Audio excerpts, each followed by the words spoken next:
placé en détention provisoire après avoir avoué le meurtre de Justine Vérac, Lucas L. n'était pas un adolescent comme les autres dans la petite ville d'Eza. Selon les informations du Parisien, le jeune agriculteur de 21 ans avait même de sérieux problèmes de comportement. Un habitant l'ayant côtoyé a ainsi confié aux journalistes, il s'est fait virer plusieurs fois pour s'être battu, avoir insulté des profs et cassé du matériel. Quand j'ai vu les voitures avec les sirènes foncer vers Eza, mardi, j'ai tout de suite fait le rapprochement avec la disparition. Je me suis dit, ça ne peut être que lui. Vu comme un jeune homme agressif et adepte de pyromanie, Lucas avait été poursuivi en août 2020 pour avoir provoqué un incendie volontaire dans le hangar d'un de ses anciens patrons avec lequel il s'était disputé. Lucas L. aurait agi par vengeance après avoir très mal pris un recadrage de sa part, indiquent les journalistes. Il n'avait pas encore été jugé pour ce délit mais avait passé plusieurs mois en détention. Il s'était également fait imposer le port d'un bracelet électronique, qu'il avait depuis retiré.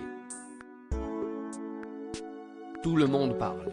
Dans la commune, beaucoup d'habitants le soupçonnaient également d'avoir provoqué un feu d'origine criminelle dans une grange qui se situait juste à côté de sa famille en 2017. Ce drame n'a d'ailleurs jamais été élucidé mais pour de nombreux habitants, Lucas L. était responsable de ce sinistre. De nombreux départs de feu de très faible intensité ont aussi été constatés à Bénat ces dernières années. Tout le monde parle mais personne ne sait rien, ajoute une autre voisine, désemparée suite au meurtre de Justine Vérac. Pour rappel, Lucas L. a avoué à la fin de sa garde à vue avoir tué la victime alors qu'ils étaient tous deux à son domicile et qu'ils venaient d'avoir un rapport sexuel consenti, a ajouté le magistrat. Une information judiciaire a été ouverte des chefs de viol, séquestration sans libération volontaire avant le 7e jour et meurtre précédé, accompagné ou suivi d'un autre crime. La peine encourue est la réclusion criminelle à perpétuité, a déclaré le procureur de Limoges Baptiste Porcher lors d'un point presse. Lucas L. reste présumé innocent des faits qui lui sont reprochés jusqu'à la clôture définitive du dossier.